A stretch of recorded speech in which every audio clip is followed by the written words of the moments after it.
The patrol car's lights spun red and blue, washing over the quiet suburban street. Officer Daniel Reed stepped out, one hand resting on his holster. The woman standing in front of the modest brick house was calm, her head held high. She wore a neatly pressed navy suit, her hair styled in a simple bun. "Hands where I can see them," Reed barked, his tone sharp. The woman frowned but didn't flinch. "Excuse me? What's this about?" "I said hands where I can see them," he repeated, louder this time. "This is my property," she said, standing her ground. "I'd like to know what's going on before you shout at me again." "You match the description of a suspect," Reed snapped, stepping closer. "Turn around. Now." The woman's eyes narrowed. "I'm not turning around until you explain."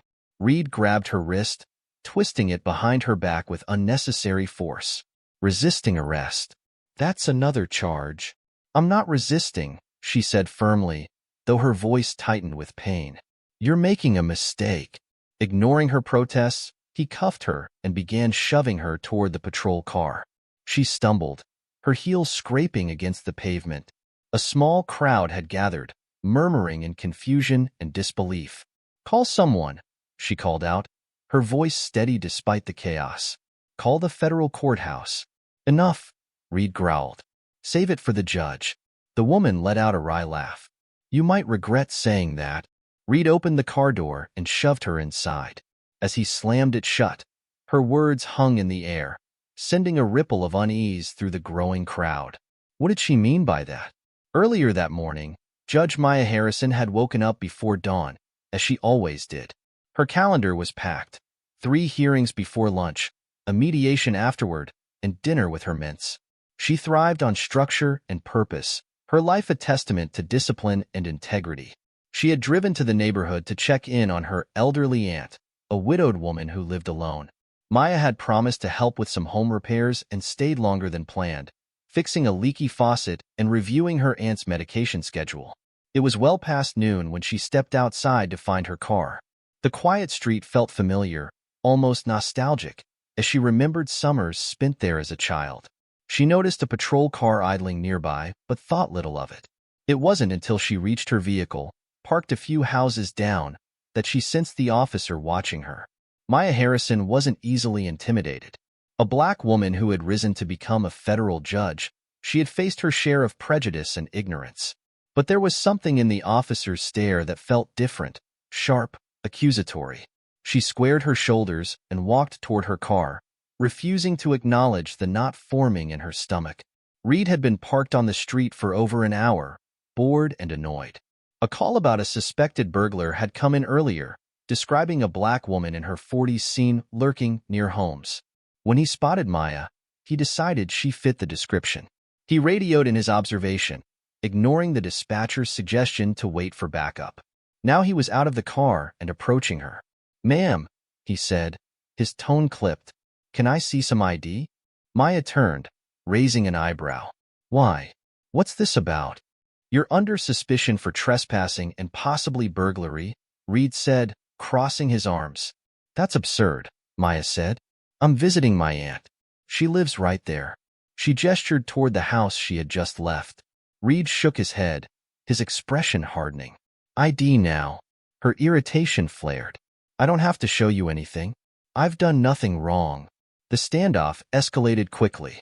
Reed's voice grew louder, his demands more aggressive. Maya, refusing to be bullied, maintained her composure, though her hands trembled slightly at her sides. "You're making a scene," she said finally.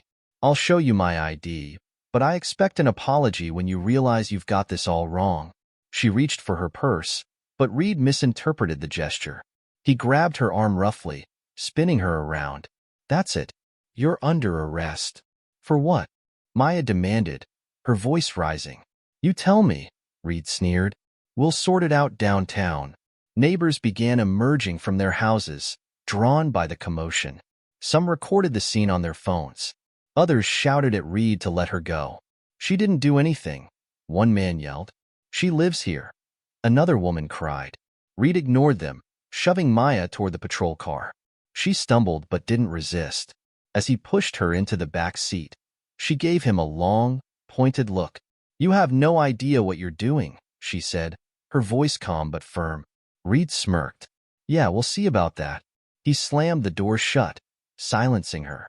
As the patrol car pulled away, the crowd's voices rose in a mix of outrage and confusion. Maya sat in the back seat, her mind racing. This wasn't her first encounter with racism, but it was the first time she'd been arrested because of it. She took a deep breath, steadying herself. This officer had no idea who she was, and when he found out, he'd have to answer for every second of this humiliating ordeal. But for now, she was handcuffed in the back of a police car, her fate in the hands of a man who had already made up his mind about her. Back at the station, Reed parked and opened the door to escort Maya inside. Her steady gaze unnerved him, but he shook it off. He didn't need to explain himself to her. She was just another suspect, and he was just doing his job. As they walked into the building, Maya glanced around, taking in the faces of the officers and staff. Some looked surprised, others indifferent. One or two seemed to recognize her, their expressions shifting to confusion or alarm. Reed didn't notice. He was too busy filling out the paperwork for her booking. Maya waited patiently, her hands still cuffed. She wasn't worried about proving her innocence. That was inevitable. What she worried about was what might happen before the truth came to light. Then, just as Reed turned to her with a smirk and a stack of forms, the atmosphere in the room shifted.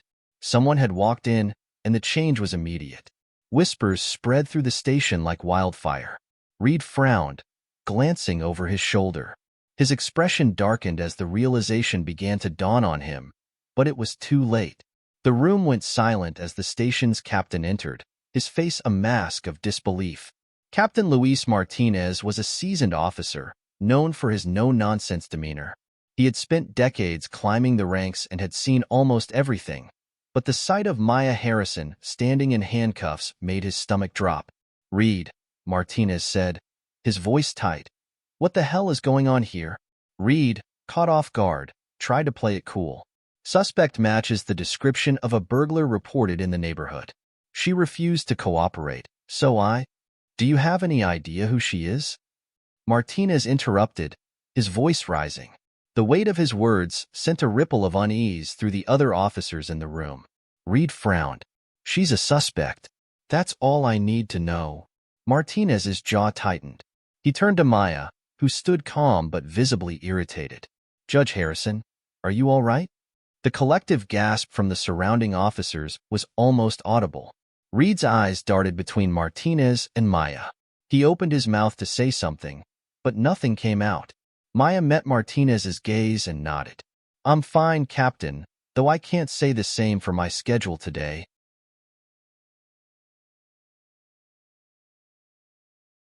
Martinez turned back to Reed, his face flushed with anger. "You arrested a federal judge? Are you out of your mind?" The weight of Martinez's words hit Reed like a freight train. His face turned pale, and he stammered, "I didn't know." "That's the problem, Officer Reed," Maya interjected, her voice cool and measured. "You didn't know, and yet you acted as if you did." Martinez gestured for an officer to unlock her cuffs. As soon as her hands were free, Maya rubbed her wrists and took a deep breath. "Captain, I'd like to call my office. I have hearings that need to be rescheduled." "Of course, Judge," Martinez said quickly. "Right this way." Maya followed Martinez to his office, leaving Reed standing in stunned silence. The whispers among the officers grew louder, but he barely heard them. His mind was spinning, trying to process what had just happened.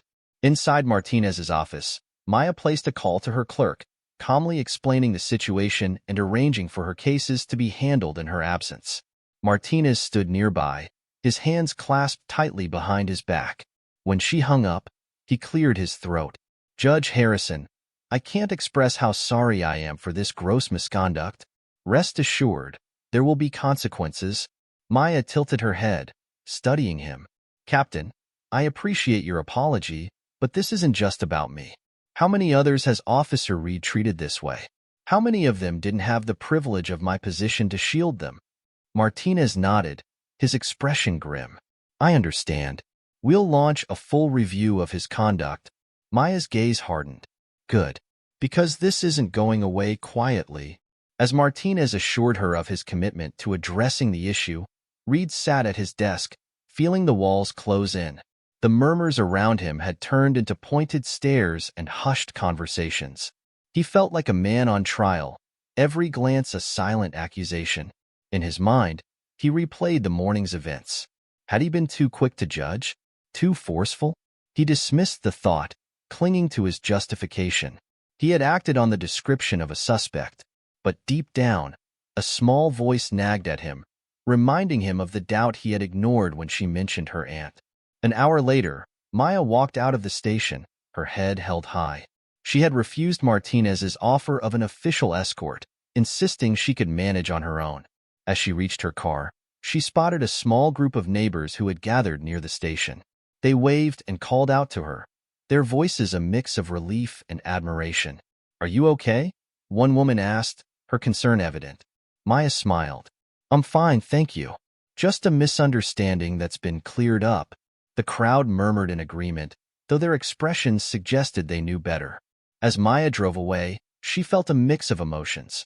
Relief that the ordeal was over, anger at the injustice, and determination to ensure accountability. Back at the station, Martinez called Reed into his office. The door closed with a heavy thud, and Reed sat stiffly, his hands clenched in his lap.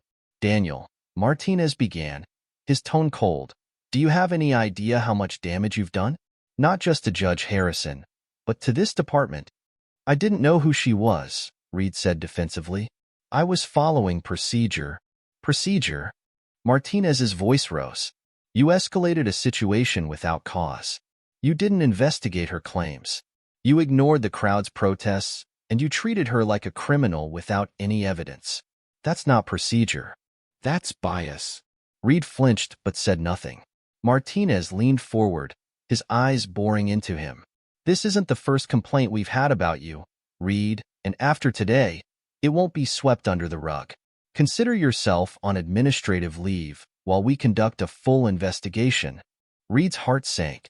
"Captain, Save it," Martinez snapped. "You've done enough damage." As Reed left the office, he felt the weight of the situation pressing down on him. He couldn't shake the image of Maya's calm, defiant expression.